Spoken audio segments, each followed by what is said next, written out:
नमस्कार दोस्तों। आज हम फिजिक्स के एक ऐसे जबरदस्त कॉन्सेप्ट को एक्सप्लोर करेंगे जिसने लाइट और मैटर यानी प्रकाश और पदार्थ को देखने का हमारा नजरिया ही बदल के रख दिया। तो चलिए शुरू करते हैं ये अमेजिंग सफर। सोचिए जरा, क्या हो अगर मैं आपसे कहूं कि लाइट, जिसे हम सदियों से एक वेव यानी तरंग मानते आए हैं, वो असल में पूरी कहानी है ही नहीं, बल्कि सिर्फ आधा सच है। जी हाँ, आज हम लाइट के इसी दोहरे चरित्र यानी डुअल नेचर की गहराइयों में उतरेंगे। देखिए, 1905 से पहले फिजिसिस्ट एक बहुत बड़े उलझन में थे जिसे कहते हैं फोटो इलेक्ट्रिक इफेक्ट। उनकी पुरानी क्लासिकल वेव थ्योरी इस फिनोमेनॉन को समझाने में बुरी तरह फेल हो रही थी। और तभी पिक्चर में एंट्री होती है एल्बर्ट आइंस्टाइन की, एक बिल्कुल नए, एक रैडिकल आइडिया के साथ। उन्होंने कहा कि प्रॉब्लम एक्सपेरिमेंट में नहीं, बल्कि लाइट को समझने के हमारे तरीके में है। आइंस्टाइन का आइडिया कमाल का था।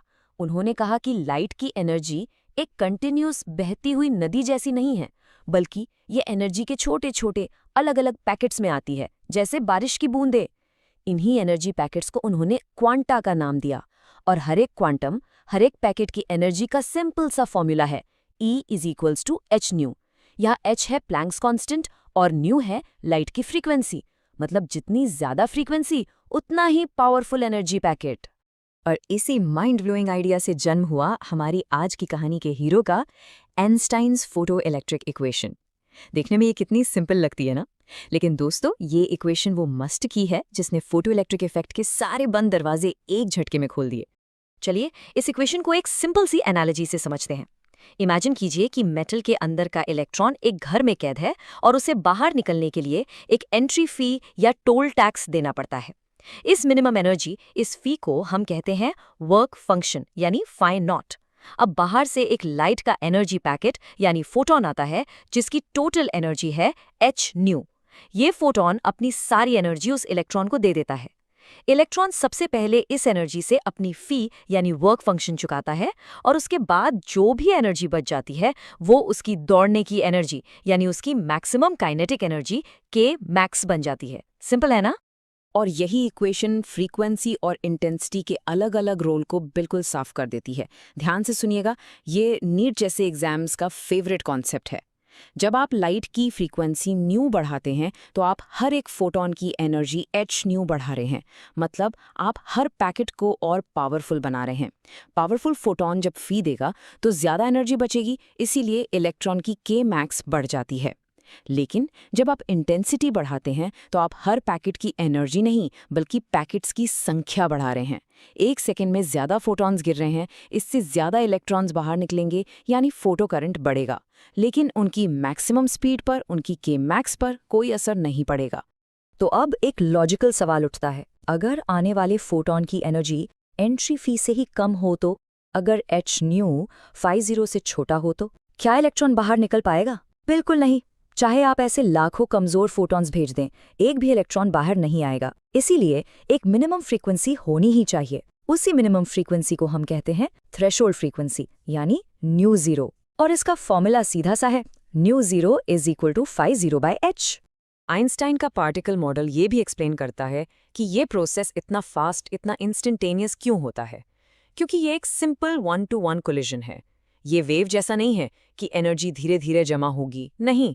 यहाँ एक फोटॉन आता है, एक इलेक्ट्रॉन से टकराता है, अपनी सारी एनर्जी उसे ट्रांसफर करता है और इलेक्ट्रॉन उसी पल बाहर निकल जाता है। बिल्कुल कैरम की तरह, एक स्ट्राइकर एक गोटी, काम खत्म, कोई टाइम लग नहीं। अब यहाँ कहानी में एक बहुत ही इंटरेस्टिंग ट्विस्ट है। अमेरिकन फिजिसिस्ट रॉबर्ट मिलिकन को आइंस्टाइन का ये आइडिया बिल्कुल पसंद नहीं आया।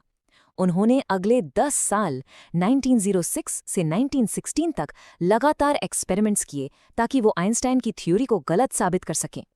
लेकिन साइंस की खूबसूरती देखिए, हुआ इसका बिल्कुल उल्टा। उनके अपने ही एक्सपेरिमेंट्स के रिजल्ट्स ने आइंस्टाइन की इक्वेशन को इतना परफेक्टली साबित कर दिया कि कोई शक ही नहीं बचा। जिसे गलत साबित करने चले थे, उसी का सबसे बड़ा सबूत बन गए। और इसी क्रांतिकारी काम के लिए एल्बर्ट आइंस्टाइन को 1921 में फिजिक्स का नोबेल प्राइज मिला। एक इंटरेस्टिंग फैक्ट ये है कि उन्हें ये प्राइज उनकी फेमस थ्योरी ऑफ रिलेटिविटी के लिए नहीं, बल्कि फोटो इलेक्ट्रिक इफेक्ट के नियम की खोज के लिए मिला था। ये खुद बताता है कि ये काम कितना जरूरी था। बाद में लाइट के इस एनर्जी क्वांटम, इस एनर्जी पैकेट को एक ऑफिशियल नाम दिया गया, फोटॉन। तो जब भी हम फोटॉन शब्द का इस्तेमाल करते हैं तो हम लाइट के पार्टिकल रूप की, उसके कण स्वरूप की बात कर रहे होते हैं। चलिए अब फटाफट से फोटॉन्स की कुछ इंपॉर्टेंट प्रॉपर्टीज देख लेते हैं जो एमसीक्यूज के लिए गोल्ड माइन है। इसकी एनर्जी होती है E=h²। हाँ, इसका मोमेंटम भी होता है P=h/λ। ये हमेशा स्पीड ऑफ लाइट से चलता है, इस पर कोई चार्ज नहीं होता, ये न्यूट्रल है। जब ये टकराता है तो एनर्जी और मोमेंटम हमेशा कंजर्व रहते हैं। लेकिन एक इंपॉर्टेंट पॉइंट, फोटॉन्स की संख्या कंजर्व रहना जरूरी नहीं। एक फोटॉन अब्जॉर्ब हो सकता है या एक नया फोटॉन क्रिएट भी हो सकता है। ओके, तो अब तक हमने साबित कर दिया कि एक वेव यानी लाइट पार्टिकल की तरह बिहेव कर सकती है। अब यहाँ से फिजिक्स एक नया मोड लेती है। एक नेचुरल सवाल दिमाग में आता है कि अगर वेव पार्टिकल बन सकती है तो क्या इसका उल्टा भी सच हो सकता है? क्या एक पार्टिकल जैसे कि एक इलेक्ट्रॉन वेव की तरह बिहेव कर सकता है? नेचर को सिमेट्री पसंद है, तो क्या यहाँ भी ऐसी कोई खूबसूरत सिमेट्री है?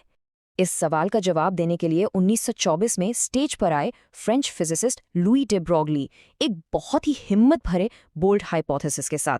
उन्होंने कहा, जी हाँ, बिल्कुल, इस यूनिवर्स में हर चलती हुई चीज, चाहे वो एक छोटा सा इलेक्ट्रॉन हो या एक तेजी से आती हुई क्रिकेट बॉल, हर किसी के साथ एक वेव जुड़ी हुई होती है। मैटर का भी ड्यूअल नेचर होता है। और डी ब्रॉगले ने इस मैटर वेव के वेवलेंथ निकालने के लिए एक बेहद खूबसूरत और सिंपल इक्वेशन दी, λ=h/p। इस इक्वेशन की सुंदरता देखिए। एक तरफ है लैम्डा जो एक प्योर वेव प्रॉपर्टी है, दूसरी तरफ है मोमेंटम p जो एक प्योर पार्टिकल प्रॉपर्टी है, और इन दोनों अलग अलग दुनियाओं को जोड़ रहा है हमारा जादुई नंबर प्लैंक्स कांस्टेंट h। ठीक है, मान लिया। लेकिन अब आपके दिमाग में वही प्रैक्टिकल सवाल आ रहा होगा, है ना, कि अगर चलती हुई क्रिकेट बॉल भी एक वेव है तो वो हमें लहराती हुई एक वेव की तरह जाती हुई क्यों नहीं दिखती? वो तो बिल्कुल सीधी जाती है। ये एक बिल्कुल वैलिड क्वेश्चन है। चलिए इसका जवाब ढूंढने के लिए साइंस का ही सहारा लेते हैं। Let's do the math. मान लेते हैं कि हमारे पास 0.2 किलोग्राम की एक बॉल है जो 20 मीटर पर सेकंड की अच्छी खासी स्पीड से जा रही है। तो इसका मोमेंटम यानी p होगा मास टाइम्स वेलोसिटी।